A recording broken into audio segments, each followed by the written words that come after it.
Hansel और ग्रेटेल। कई साल पहले एक लकड़हारा था। वह अपनी पत्नी के साथ घने जंगल में रहता था। वह एक दयालु और सौम्य महिला थी। उनके 2 बच्चे थे, हैंसल और ग्रेटेल। परिवार के पास ज्यादा पैसा नहीं था, लेकिन उनका घर हमेशा आरामदायक और गर्म था, और बच्चों को हमेशा खाने के लिए सूप और रोटी मिलती थी। वे कभी भूखे नहीं रहते थे। एक वर्ष बहुत कड़ाके की सर्दी थी और हैंसल और ग्रेटेल की मां बीमार हो गईं और मर गईं। समय के साथ लकड़हारे ने दूसरी औरत से शादी कर ली, लेकिन वह दयालु और सौम्य नहीं थी। वह क्रूर और स्वार्थी थी। वह अमीर बनना चाहती थी और वह भुना हुआ मांस, मसले हुए आलू, मटर, मक्का, नींबू केक और धूप वाली भूमि से विदेशी फल जैसे फैंसी खाद्य पदार्थ खाना चाहती थी। वह इस बात से नाराज थी कि वे हर भोजन के लिए केवल सूप और ब्रेड ही खरीद सकते थे। सूप और ब्रेड, हर दिन सूप और ब्रेड। मैं सूप और ब्रेड से बहुत थक गई हूँ, उसने शिकायत की। सौतेली माँ हैंसल और ग्रेटेल के प्रति विशेष रूप से क्रूर थी, क्योंकि उसका मानना था कि परिवार के इतने गरीब होने का कारण वे ही थे। तुम बच्चे बहुत ज्यादा खाते हो।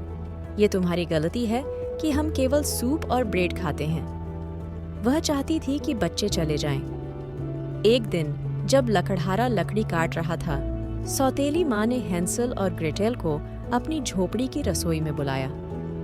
सौतेली माँ ने कहा, रात के खाने के लिए सूप बनाने के लिए पर्याप्त खाना नहीं है। हम सभी आज रात भूखे रहेंगे। जंगल में जाओ और मशरूम सूप बनाने के लिए कुछ मशरूम चुनो।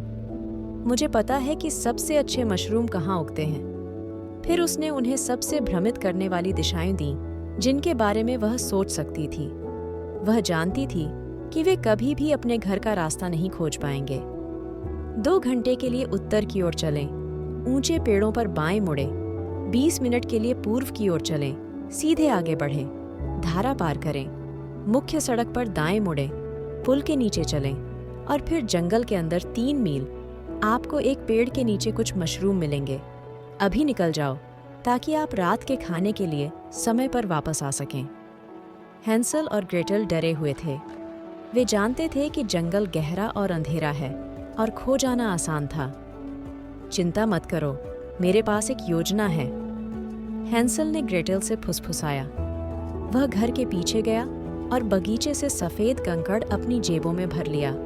फिर दोनों बच्चे अपनी सौतेली माँ के निर्देशों का पालन करते हुए चलने लगे। हर कुछ कदम पर हैंसल ने जमीन पर एक छोटा सा सफेद कंकड़ गिरा दिया। वे घंटों तक चलते रहे, लेकिन उन्हें कोई मशरूम नहीं मिला। ग्रेटेल ने रोते हुए कहा, लगभग रात हो चुकी है, मुझे डर लग रहा है। चिंता मत करो, मैं घर का रास्ता ढूंढ सकता हूँ, हैंसल ने कहा। हैंसल ने चंद्रमा के उज्जवल होने तक प्रतीक्षा की। चांद की रोशनी ऊंचे पेड़ों के बीच से चमक रही थी और उसके छोटे सफेद कंकड़ चमक रहे थे। वे घर वापस आते समय पूरे रास्ते कंकड़ पत्थर के निशान का अनुसरण करते रहे। उनकी सौतेली माँ क्रोधित हुई। उसे उम्मीद नहीं थी कि बच्चे घर का रास्ता खोज लेंगे। मूर्ख बच्चों, मशरूम कहाँ है? सौतेली माँ चिल्लाई। अब हमारे पास खाने के लिए कुछ नहीं है। आज रात खाने के लिए कुछ नहीं है। सीधे बिस्तर पर जाओ। बच्चे भूखे पेट सो गए। अगली सुबह लकड़हारे के काम पर चले जाने के बाद सौतेली माँ ने बच्चों को जगाया। जागो, जागो छोटे मूर्खों, आज आपके पिता का जन्मदिन है। मैं उसके जन्मदिन के रात्रिभोज में उसके लिए सेब पाई बनाना चाहती हूँ। जंगल में जाओ और कुछ सेब तोड़ो। इस बार मैं भी आऊंगी। मैं जानती हूँ कि हमें सेब का बड़ा पेड़ कहाँ मिलेगा। उसने उन्हें दोपहर के भोजन के लिए एक रोटी दी और फिर वह उन्हें जल्दी से घर से बाहर ले गई। हैंसल के पास कोई कंकड़ इकट्ठा करने का समय नहीं था, लेकिन चतुर हैंसल के पास एक योजना थी। उसने दोपहर के भोजन में अपनी रोटी नहीं खाई। इसके बजाय उसने इसे छोटे छोटे टुकड़ों में तोड़ दिया। हर कुछ कदम पर वह रास्ते को चिह्नित करने के लिए एक टुकड़ा गिराता गया। वे रास्ते में एक कोने के आसपास और जंगल के रास्ते अपनी सौतेली माँ के पीछे पीछे चले। आगे, आगे, सौतेली माँ ने कहा। वे जंगल में और भी अंदर चले गए। वे बाईं ओर मुड़ गए, वे दाएं मुड़ गए। आगे, आगे, सौतेली माँ ने कहा। अंत में वे रुक गए और सौतेली माँ आराम करने के लिए बैठ गई। उसने जंगल के एक बेहद अंधेरे हिस्से की ओर इशारा किया। सेब का पेड़ वहां है। बच्चे जंगल के अंदर तक चले गए, लेकिन उन्हें सेब का पेड़ नहीं दिखा। कहाँ? उन्होंने पूछा। बस थोड़ा सा आगे, सौतेली माँ को कहा। हैंसल और ग्रेटेल जंगल में और भी अंदर चले गए, लेकिन उन्हें अभी भी सेब का पेड़ नहीं दिखा। कहाँ? उन्होंने दूसरी बार पूछा। बस थोड़ा सा आगे, सौतेली माँ ने उत्तर दिया। उसकी आवाज़ अब बहुत धीमी हो गई थी। हैंसल और ग्रेटेल चलते रहे और चलते रहे, और भी गहरे। कोई सेब का पेड़ नहीं। कहाँ? उन्होंने पूछा, लेकिन उनकी सौतेली माँ की तरफ से कोई जवाब नहीं आया। वह चली गई थी। अरे नहीं, हम खो गए हैं, ग्रेटेल ने रोते हुए कहा। चिंता मत करो, मेरे पास एक योजना है, हैंसल ने कहा। वह टुकड़ों को ढूंढने के लिए पीछे मुड़ा, लेकिन वे गायब थे। भूखे पक्षियों ने रोटी का हर टुकड़ा खा लिया था। मुझे डर लग रहा है, ग्रेटेल रोते हुए बोली। और मुझे ठंड लग रही है और भूख लग रही है, और मैं घर जाना चाहता हूँ। चिंता मत करो, सब कुछ ठीक हो जाएगा, हैंसल ने बहादुर बनने की कोशिश करते हुए कहा। लेकिन वह डरा हुआ भी था। उस रात बच्चे गर्म रहने के लिए मुलायम झाड़ियों में सोए। जब वे जागे, सूरज चमक रहा था, पक्षी गा रहे थे, और हवा में एक मीठी, स्वादिष्ट गंध थी। ग्रेटेल ने कहा, मुझे बहुत भूख लगी है।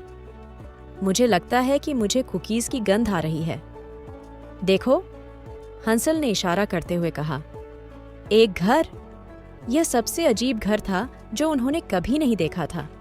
दीवारें पीली नींबू कुकीज़ की तरह लग रही थीं। खिड़कियां ऐसी लग रही थीं जैसे वे चॉकलेट से बनी हो। छत ऐसी लग रही थी मानो हरी और लाल कैंडी से बनी हो। हैंसल भूख से मर रहा था, इसलिए वह घर की ओर भागा और दीवार का एक टुकड़ा तोड़ दिया। इसका स्वाद नींबू कुकी जैसा है, उसने आश्चर्यचकित होकर कहा। ग्रेटेल ने खिड़की का एक टुकड़ा पकड़ा और उसे अपने मुंह में भर लिया। यह चॉकलेट है, बच्चे खाना बंद नहीं कर सके। हम यहाँ हमेशा के लिए रहेंगे, हैंसल ने सेब पाई पोर्च पर चबाते हुए घोषणा की। वे बैंगनी कैंडी दरवाजे का एक टुकड़ा आजमाने ही वाले थे कि वह चुपचाप खुल गया। नमस्ते, दरवाजे के पीछे से एक बूढ़ी औरत ने कहा। क्या तुम बच्चों को मिठाइयाँ पसंद हैं? मेरे पास घर के अंदर और भी मिठाइयाँ हैं। अंदर आओ, अंदर आओ, डरो मत। बुढ़िया दयालु और मिलनसार लग रही थी, इसलिए दोनों बच्चे अंदर चले गए। अरे नहीं, बुरा विचार। बुढ़िया बिल्कुल भी दयालु और मिलनसार नहीं थी। वह एक दुष्ट चुड़ैल थी।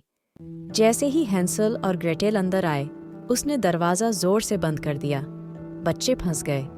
डाइन ने हैंसल को उसकी कलाई से पकड़ लिया। तुम बहुत पतले हो, उसने कहा। तुम्हें खाने से पहले मुझे तुम्हें मोटा करना होगा। फिर उसने हैंसल को एक पिंजरे में फेंक दिया और दरवाज़ा बंद कर दिया। वह ग्रेटेल की ओर मुड़ी। मूर्ख लड़की, तू घर का काम करेगी तो मैं तुझे भी खा जाऊंगी। हंसल रोने लगा। कृपया मुझे मत खाओ, उसने विनती की, लेकिन ग्रेटेल शांत रही। चिंता मत करो, अब मेरे पास एक योजना है, ग्रेटेल ने कहा। तब ग्रेटेल चुपचाप अपने भाई के पास गई और उसने उसे एक टहनी दी। कल सुबह डाइन देखेगी कि तुम खाने लायक मोटे हो या नहीं। जब वह आए तो अपनी उंगली के बदले उसे यह टहनी दे देना, उसने आदेश दिया। निश्चित रूप से सुबह में चुड़ैल हैंसल के पास लपकी और गुर्राई। अपनी उंगली दिखाओ, मैं देखना चाहती हूँ कि क्या तुम खाने लायक मोटे हो। हैंसल ने टहनी को आगे बढ़ाया। तुम अभी भी बहुत पतले हो, उसने शिकायत की। यहाँ आओ, मूर्ख लड़की, और अपने भाई को खाने के लिए और मिठाइयाँ दो। ऐसा पूरे एक हफ्ते तक चलता रहा। हर दिन डाइन यह देखने के लिए जांच करती थी कि हैंसल पर्याप्त मोटा है या नहीं। हर दिन हैंसल टहनी को आगे बढ़ाता था। आखिरकार चुड़ैल इंतजार करते करते थक गई। 8वें दिन उसने ग्रेटेल को बुलाया। यहाँ आओ, मूर्ख लड़की, ओवन जलाओ। आज मैं गाजर और ग्रेवी के साथ भुना हुआ लड़का खाने जा रही हूँ। जांच करो कि ओवन तुम्हारे भाई को भूनने के लिए पर्याप्त गर्म है या नहीं। लेकिन चतुर छोटे ग्रेटेल की एक और योजना थी। उसने रोना शुरू कर दिया। लेकिन मैं बहुत मूर्ख हूँ। मुझे कैसे पता चलेगा कि ओवन पर्याप्त गर्म है? क्या आप मुझे दिखा सकते हैं? उसने पूछा। चुड़ैल बुदबुदाई और बड़बड़ाई। बेकार बच्चे, मैं खुद ओवन की जांच करूंगी। डाइन चमकीली नारंगी लपटों को देखने के लिए नीचे झुकी और ग्रेटेल ने तुरंत उसे ओवन में धकेल दिया और दरवाज़ा बंद कर दिया। वह चुड़ैल का अंत था। ग्रेटेल ने हैंसल का पिंजरा खोल दिया। बच्चों को एक टोकरी मिली और उन्होंने उसे केक, कुकीज़, पाई और कैंडी से भर दिया। फिर वे जितनी तेज़ी से भाग सकते थे भाग गए। वे सारी रात भागते रहे।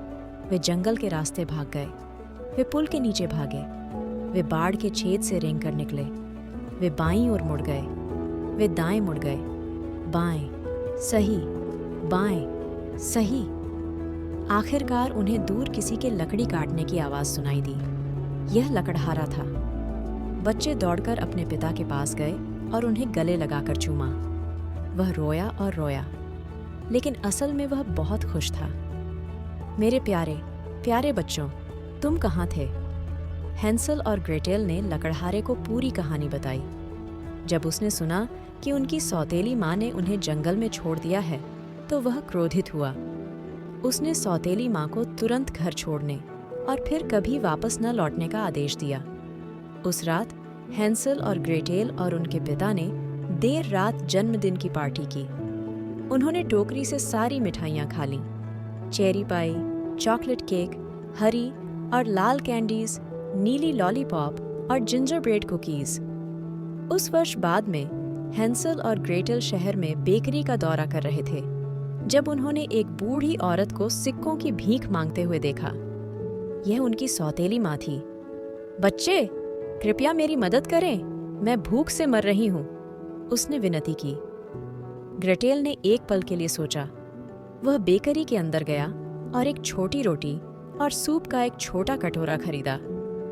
यहाँ, ग्रेटेल ने कहा, सूप और ब्रेड, आपका पसंदीदा। हैंसल और ग्रेटेल ने अपनी सौतेली माँ को फिर कभी नहीं देखा। कहानी का सार: एक भरोसेमंद साथी के साथ मिलकर काम करना और आगे की सोच से लोगों को सबसे कठिन परिस्थितियों से भी बचने में मदद मिल सकती है।